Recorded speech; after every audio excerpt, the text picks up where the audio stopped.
I have a question that I'm embarrassed to ask, but it's from our deep, deep TV nerd reporters.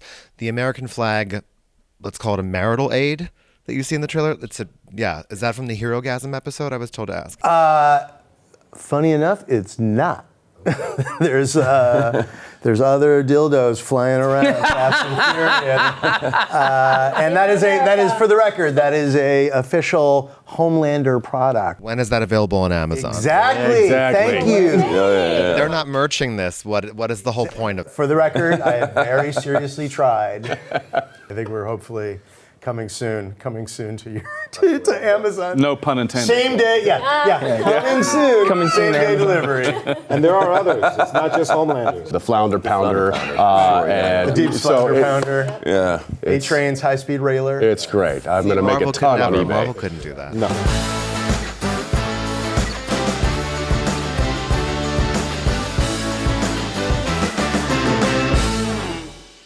You're approaching season 3, and did anyone ever imagine it would have this kind of impact? The show has just gotten its hooks into the culture in a way that, like, you know, you're sort of a transgressive superhero property that's not Marvel, but somehow it's just incredible, just the reach and the depth of the show.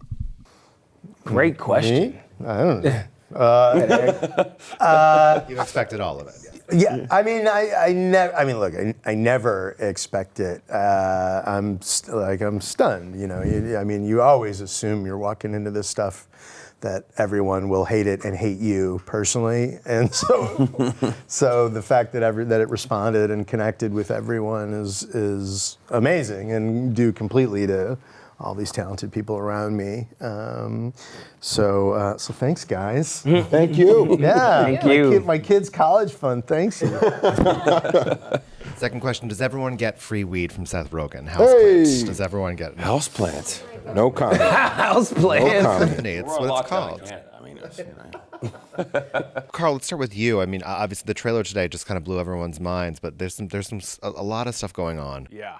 With your character, with laser beams and liquids, and tell me, like, where do we meet him? Liquids? Ooh. Yes, like, isn't there a vial or something? Where do we meet you at the dawn of the season, and what's the journey? Well, the top of the season, it picks up pretty much a little bit time after the end of season 2. Butch is very frustrated. He still wants to go to war, but it seems to be a bit of a stagnation. Everybody is quite happy with the status quo, and Butcher and Homelander want to shake it up a bit. And for Butcher this season, he wants to level the playing field. All the old techniques of bribery and coercion, and they're a little bit boring to him, so he wants to take it to the next level.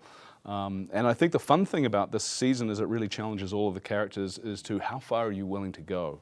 Are you willing to become the monster in order to defeat the monster? And I think that every character comes to that precipice and has to make a choice whether they're going to leap or not. And Jensen, you've woken up. It's apparently this is all going down for you. Where have you been? What's been I'm going not on? awake. I'm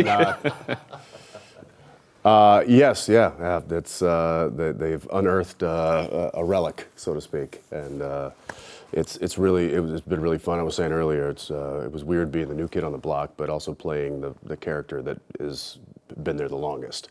So that was a really challenging but yet fun and enjoyable aspect of doing what this, in the show, it takes you in so many different journeys.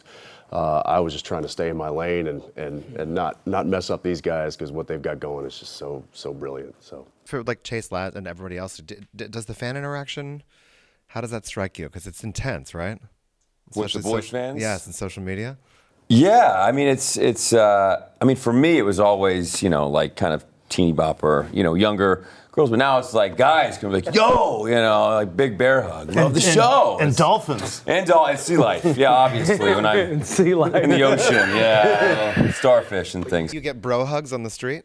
Yeah, I've gotten that before. It was amazing. Man, I got a bro hug from a cop once. That shook me. In Toronto, actually. Whoa. Yeah, I asked him for directions. I was like walking out of the mall and I was like, hey, do you know how to get to? He's like, oh! And he like pulled me in for a hug. I was like, oh, shoot. And he's like, oh, I'm sorry, fan of the show.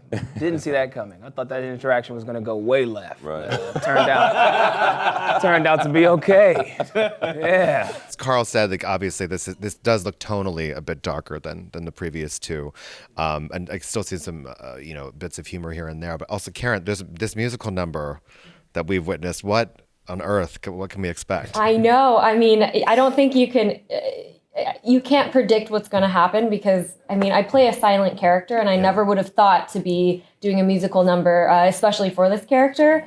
I can't give too much away, but it was such a blast, like going through rehearsals with Tomer and having all the dancers in the back, and it felt like a completely different show because usually what Kimiko does is so dark and heavy and violent. Is that an original song?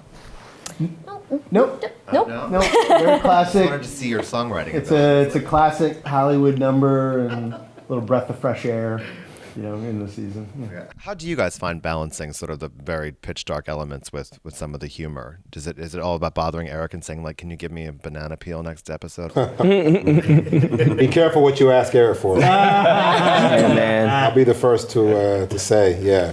Yeah, I don't know. I mean, I think everyone, you guys tell me, but it's like everyone's experience of making it is like, there's way more laughter than anything else. Like, even the dark stuff is funny, and so everything we're looking through is hilarious, even when someone explodes, if an audience member is like horrified, but like on the day it's super fun, like technicians and equipment, and it's just awesome. It's like one of my favorite things is blowing people up because it's cool. It's cool to work on. Individually, how fractured are you all, and how together are you all? Like, are you satisfied enough with how much you're in scenes together, and like, is there anyone wishing you could spend more time with anybody else on screen? Yeah, I think that's the fun thing about what Eric and his team constantly strive to do is to put characters together who haven't necessarily worked together before, and to see what that energy is like. And so, we're into season 3 now, and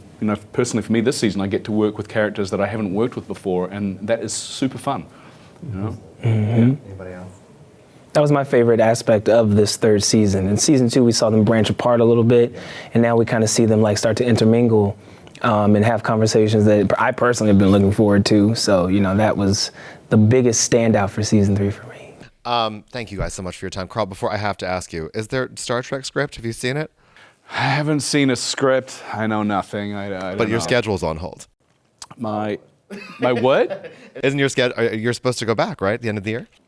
I'm shooting The Boys through the end of the year, so I literally don't know. I would love to work with those guys again. They're so much fun, the best hang. We'll see.